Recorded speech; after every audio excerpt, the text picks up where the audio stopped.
It is Jason Abraham.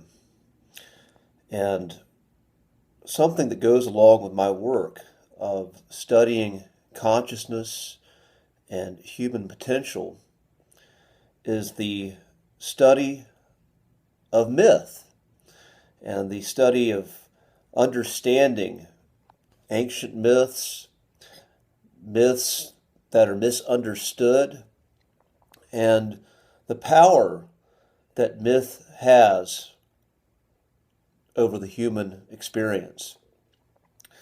And some define myth as something that never happened and is happening all the time.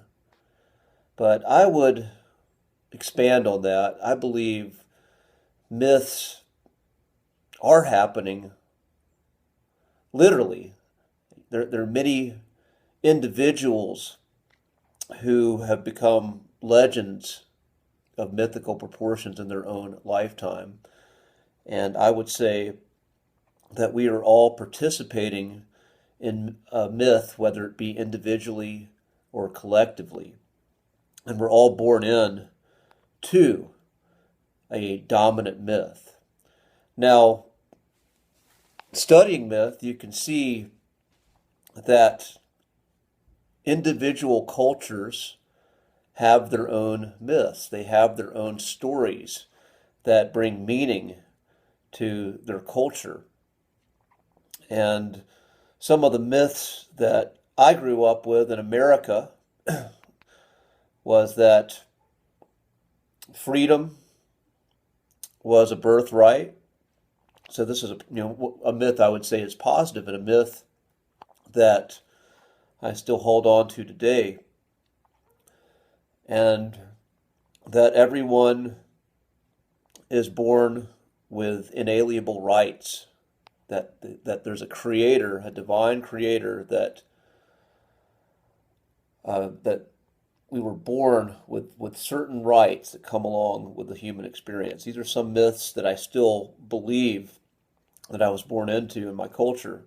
Now, some of the myths that I've let go of is a myth of consumerism and a myth that happiness and the pursuit of happiness is about simply going through experiences or amassing toys. Like as a child, I was obsessed. Me and most other children wanted to have about every toy that was advertised to us. I was a big collector of Star Wars and G.I. Joe, Masters of the Universe, and Transformers. Those are probably my big four toys, and then maybe Teenage Mutant Ninja Turtles would be on the tail end of all that. But most of the other kids I played with, they weren't a whole lot different. And we had our own toys, and whoever had the most toys had a higher status, like in the neighborhood. That was just how children thought. So that was a myth that went along with my culture. And then the adults, those who had fame, there's a show called Lifestyles of the Rich and Famous that used to be on that my parents watched. And again, that was a myth of a worthy pursuit, to be someone who lived in a lifestyle of opulence and fame. And these are some myths that I've let go of, myths that are about consumerism and materialism that I would say are definitely indicative of the Western world of my time. Now, what I see happening, though, is there is a conscious attempt to create a new myth on a global scale. And again, this new myth is there to wipe out the myths that came before and then create something new. But again, doing so not just on an individual scale of nation, but doing it on a united global scale. And what I see is that the myth that's created for people like me and you is very different than the myth that those who are attempting to sell us and force us into this myth are living for themselves. And it's a myth that is based off of valuing what is socially acceptable over one's individual journey. So it's a myth of a collective, a global collective, over the individual. It's a myth where a value such as freedom is not a high value when looking at the global collective. And what is the criteria for what is good for the global collective, and putting what is good for the global collective over than one's own individual values. And again, the attempt is to roll this myth out so when generations come, there simply are no more individual values, that people are just, they come into this myth and they can't get out of it. Where in the past we see myths are altered. Some are lost, some are replaced, and most of them are changed. But those who are putting this new myth, they want to create a myth that cannot be changed. And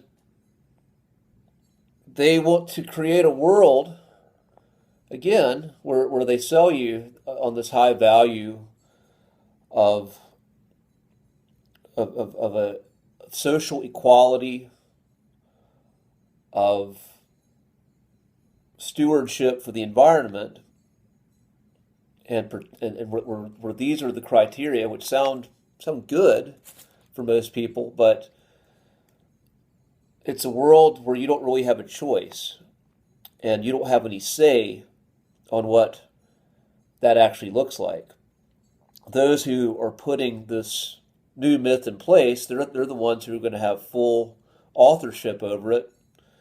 And what they want is a world where we are simply just mindless participants, but have no authorship whatsoever in this new myth. And the good news, I will say, again, you could probably take my feeling about this myth. I'm not on board with it at all, and I'm standing against it with everything I have, because I value my soul's journey and my individual lessons that I've learned. And when I see hypocrisy, when I see pretense, and when I see incongruence, I don't have any respect. If someone is trying to push something on me that they themselves don't practice, then I'm not going to have any respect for it whatsoever. And thankfully, there are many other people who feel like I do, even though you may not hear about them on the media, or you may see them being demonized on the media. There's actually far more who do not want to participate in this new myth and are refusing to participate in this new myth because they still believe in a myth that's greater, that they're called to participate on their own individual journeys. And right now, again, it's a clash. It is a clash, and the world that comes out of this is going to be like nothing that's ever been before. It's going to be a new epoch, and we will see what shapes this epoch on this planet. Will it be the Great Reset, or will it be the new Earth? But it will be something that has never been experienced before. I promise you that. So I leave you with this. What is your myth? What is the myth that you were born into? And what is your myth now? What are you writing? What is your authorship of your own myth, your own legend, your own story? Because whether you realize it or not, you are participating in it. And I think it's better to participate consciously than being mindlessly swept away in a myth that you never wanted to participate but didn't realize you were caught up in. Be well, my friends, and I'll see you on the other side.